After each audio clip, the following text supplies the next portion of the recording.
I'm Rebecca Ibarra. I'm here at the Center at Mariondale, a living legacy of the Dominican Sisters of Hope, and I'd like to introduce this heritage display for the sisters.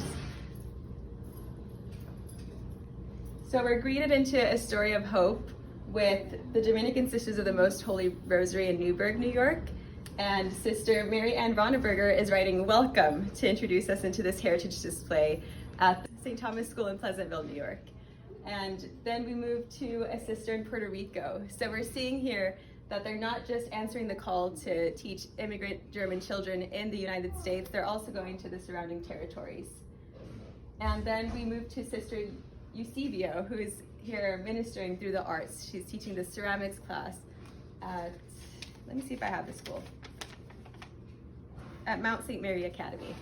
Now we're moving into the Dominican Sisters of Fall River, or the Dominican Sisters of St. Catherine of Siena, who were based in Fall River, Massachusetts. And what really struck me about this congregation was the strong spiritual formation that I felt. And I learned through Sister Cynthia Bauer that that was created from their closeness to the Dominican fathers, who were from a monastic tradition. And so the first image that we see here is at St. Anne's Parish, and this was their first communion. And on the back of this image, it was actually written in French, which relates to their origins. They came to the United States to teach French-speaking immigrant children here. Then we moved to St. Peter's High School. I always confuse St. Peter's and St. Thomas, but this was in Plattsburgh, New York. And these young women are doing their annual crowning of the Blessed Virgin Mary, which I think is just a beautiful display of faith and shows the spiritual influence of the sisters. We also have this image of a pre-Vatican II habit of one of the sisters teaching a class at Plattsburgh, New York. So I just love that these three images really amplify that spiritual and educational ministry that the sisters have. Now we move to the Dominican Sisters of the Sick Poor of Ossining, New York. And these sisters began because there was such a strong need of home care and health care. And they were really devout in wanting to give that home care for free. So we have here Sister Imelda King with the Dominicanette, and they're not only, providing medical care, they're also taking care of the children. They're doing laundry, they're doing whatever those families needed.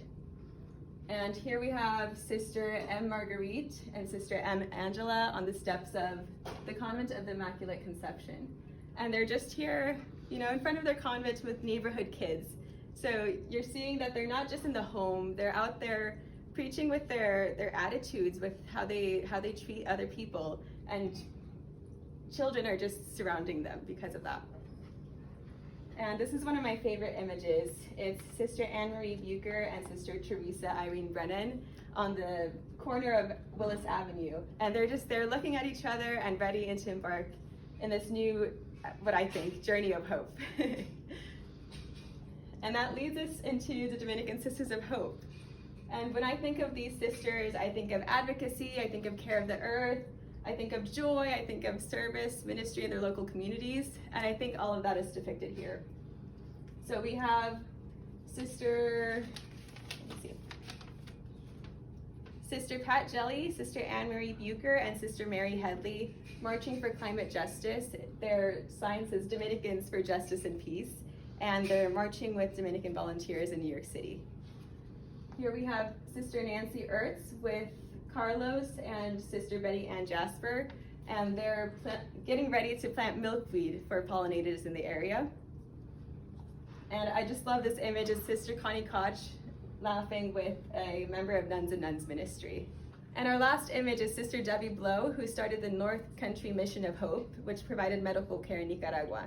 So she's here with her goddaughter, Allison, who was saved actually by this medical care. So Allison was born with the umbilical cord around her neck, and this mission actually provided the medical care needed to save both her and her mother. And in return, her mother asked if Sister Debbie would be her godmother. And you can see that that's been a long-lasting relationship since then. So I just like to thank you all for trusting me with the opportunity to curate this heritage display for you, and I wish you a lot of hope in the future. Thank you.